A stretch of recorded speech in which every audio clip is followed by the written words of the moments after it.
这一辆车轮胎出现发热，容易爆死。现在我们就来看一下到底是什么原因。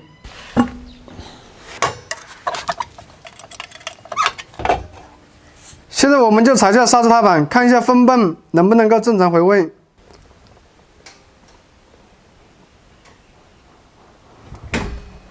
可以看到分泵这两头能够伸出来又缩回去，说明回位正常。可以看到这个刹车片的厚度已经没有了，就是因为这边太紧，把它全部磨掉了。然后这一块的刹车片的厚度还是有，说明磨损不均匀。现在我们就取出刹车片。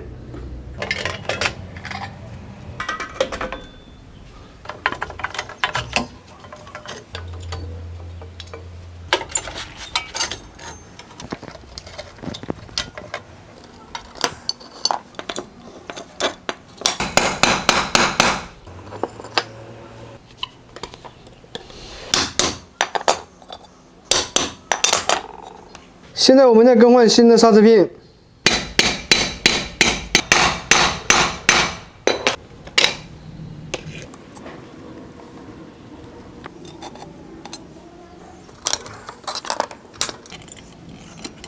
这个新的刹车片就已经更换好了。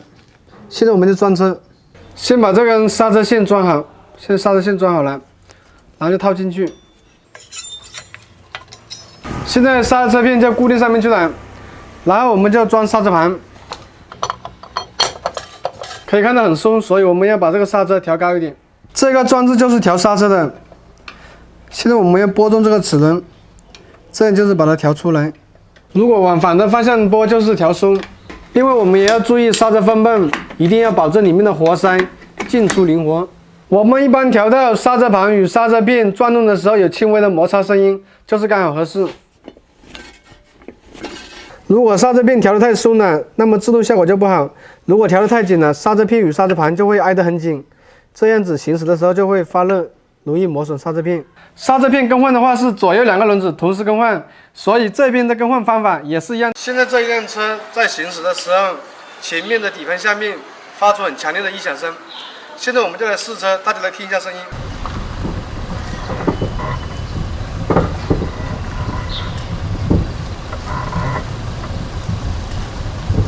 刚才试车的时候，我发现转弯打方向的时候，这个响声特别大。现在我们就把车子举起来，检查一下到底是什么问题。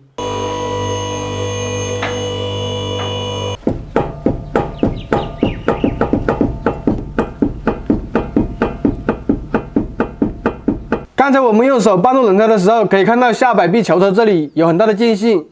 现在我们就把下摆臂拆下来，看一下什么情况。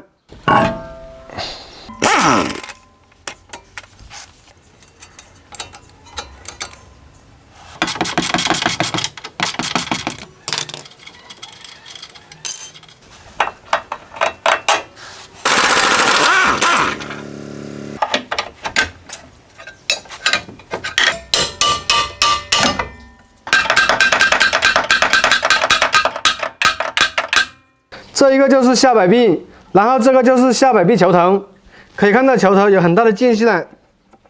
现在我们就把这个割掉，看一下，把这个防尘罩割掉。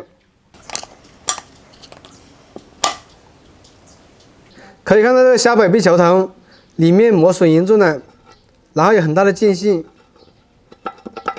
然后这个是新的，这个新的就很紧，它就没有间隙，所以行驶。特别是转弯的时候，它这个铁与铁之间就会发生摩擦，然后就会发出异响。像这种下球头损坏了，我们就需要更换整个摆臂，因为它的摆臂与下球头是这个焊接在一起的，这个不能拆出来。现在我们装好新的。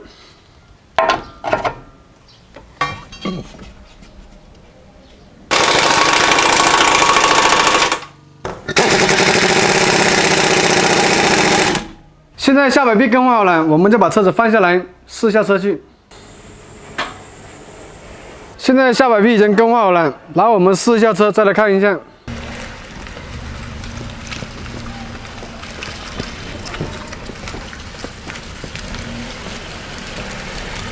刚才我们试车可以听到这个声音已经消失了，所以我们开车的时候，如果听到这种声音，可以自己先检查一下下球头，如果有间隙磨损了，就会发出这种声音。